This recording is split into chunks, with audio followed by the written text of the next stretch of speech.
Hey everyone, you're listening to Live with Necee. I am your host, Opal Bailey. Today I have with me Debbie Turner, the founder of Debbie Turner Cancer and Resource Center in Apopka, Florida. Good morning, Debbie. Good morning. How are you? I am doing great. I am so excited that you are on my show. So I'm going to go ahead and get started. So can you tell our listeners about yourself? Well, I am a 17-year cancer survivor of brain cancer, only in readmission for 5 years, which I can actually say I'm cancer-free now. After a 17-year battle of 5 surgeries, 6 bouts of chemo, and 5 bouts of radiation. And I'm only 1 of 3% in the state of Florida who has lived through brain cancer. Wow, that's amazing. Just that alone is enough for us to just stop right now.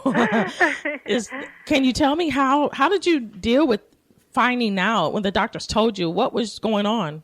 Well, back then, I can actually say there wasn't a lot of knowledge because I was young, and there wasn't a lot of resources. So when they told me I had cancer, I was thinking, oh my gosh, what's going to happen? I had a daughter at home at that time, and the hard part was I thought cancer grew in older people, and then you died.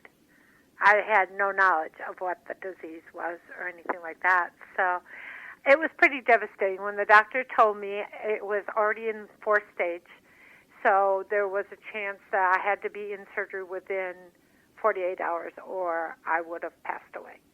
And I went in surgery 24 hours after my diagnosis. Wow. Yeah. So what did you encounter? What was it like? Well, it was, first of all, scary because you're going into the unknown. But then the fear of what is really going to happen to your life. I never thought about having a living will. I never thought about a funeral. I never thought where my daughter would be if she didn't have a mom. So there's a lot of things that all of a sudden the stress builds up in your life, which I think at the time of any type of disease that you're diagnosed with, the stress adds to the tension of the family and, the disease itself. So, yeah. Well, some would think like, wow, you were dealt with a bad hand, but how did you live through the knowledge of that? What was your typical day of dealing with? In the beginning, it was horrible, and I will tell you that's why we have the Cancer Center, because I've lived it. So when someone walks into our Cancer Center here, I actually know what they're feeling, that it's normal to be like this and depressed, and that you just don't know. I went through a lot of emotions throughout the years. I lost my house. I had to declare bankruptcy. I was homeless in a hotel when I was very, very sick. But you keep moving forward. I mean, you keep on thinking, if I can just make it through one more day, I might get better. So, because there's never a true hope that you're going to get better, but there's always that hope that if I can just push forward one more day, if I can just make one more treatment, it'll be okay. Yeah. You mentioned about they didn't have a lot of resources and help. Did you have a support system to help you get through what you was going through? I was actually very lucky. My husband became not only a husband who worked, he became a father to run our daughter all over to sports and school, and he became the full-time caregiver of me. He became the full-time person who took care of the bills and paid everything. He became a mother, father, and sole supporter of a family all within 24 hours. So there was really, I had my husband and my daughter, but there was, as far as community resources, there was hardly anything. That's why we opened the center. On my 5th surgery, laying there before I went under, my husband and I promised each other that we would somehow find resources for cancer families.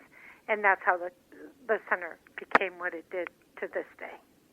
So can you tell more about your center, what services you offer? And we're a nonprofit 501(c), which is a fully licensed and accredited cancer center and resource center.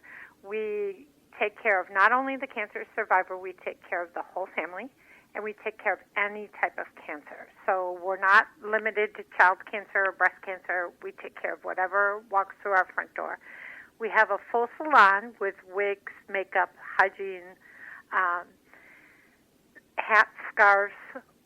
We have a kids' room, which is filled with toys, not only for our kids in treatment, but also for the family kids who a lot of time get left out in the situation because everyone's focused on the disease instead of the children. We have a computer lab, which I put anywhere from 65 to 70 middle school and high school kids through per day or every other day from the local area because their mom and dad are in treatment and their computer internet's turned off, so they have nowhere to do homework because every school now in 5 counties is on the internet. So they would pretty much fail school if we didn't think about the children in the family too. We do transportation, we do food baskets, we do some medications, we do free mammograms in October. We, as of the end, on Monday, we will have given away 795 free mammograms to a total of raising $65,000 in 3 years. So that's a great record and a thing. We are completely run by volunteers with no salary, including my executive board from the community. So. Wow, so you're really giving back from what give everything back. Yeah, everything we can, we give back. So do the people that you're the people that you're helping and supporting, do they live there? No, they come into the center. Most of them live in their own homes. Some we've had to get hotel rooms or rented houses because they've lost their house. But no, they don't live here. This is just an actual center where they come in. We have support groups and things like that, too. You mentioned about your education center. Is that also, do you teach GED or just for them to just come on and learn? Really, whatever they need. We've had 3 kids go with their GED and continue on finishing school because they actually dropped out when mom was diagnosed with cancer to help the family out.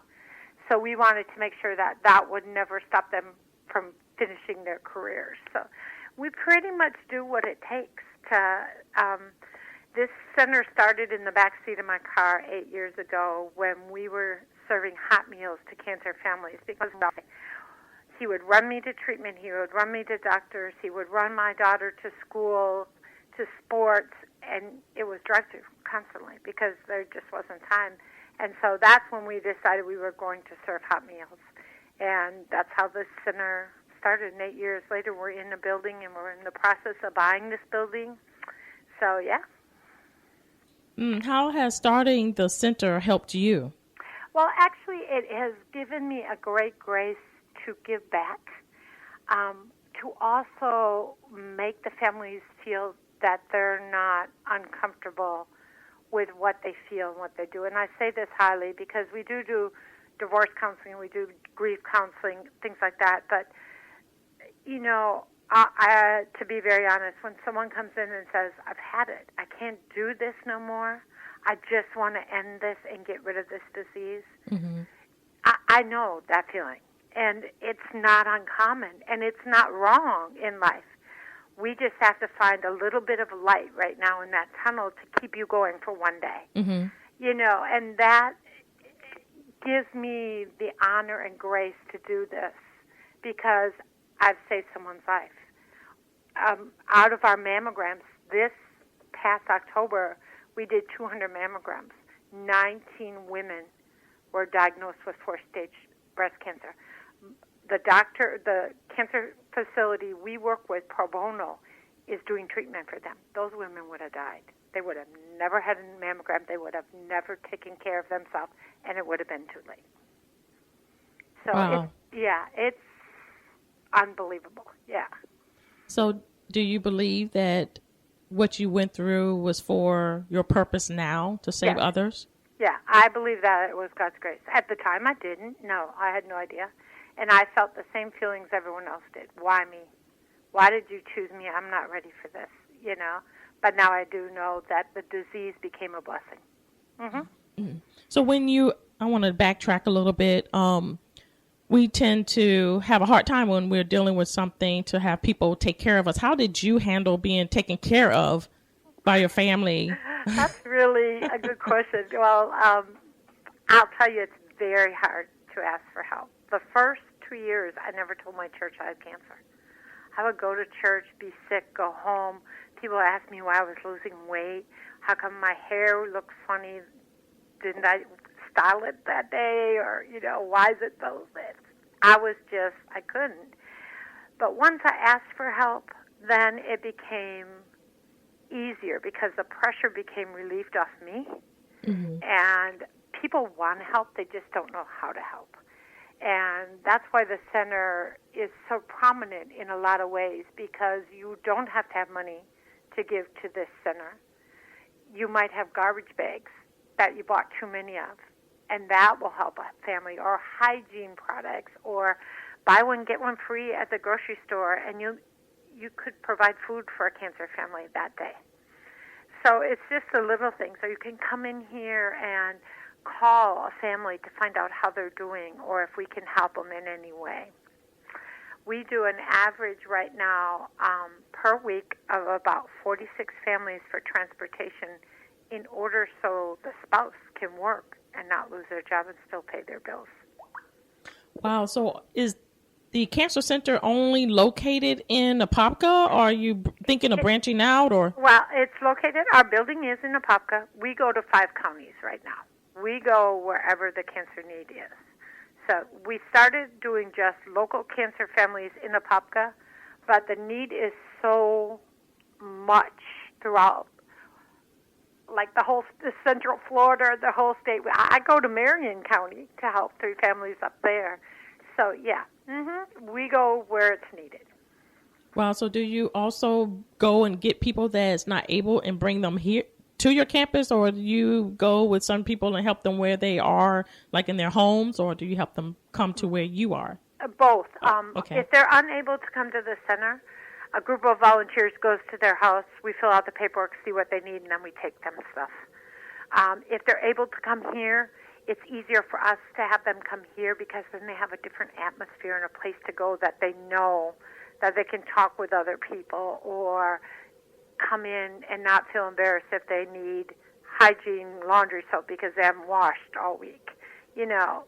So it kind of depends upon the family and where they are at the time.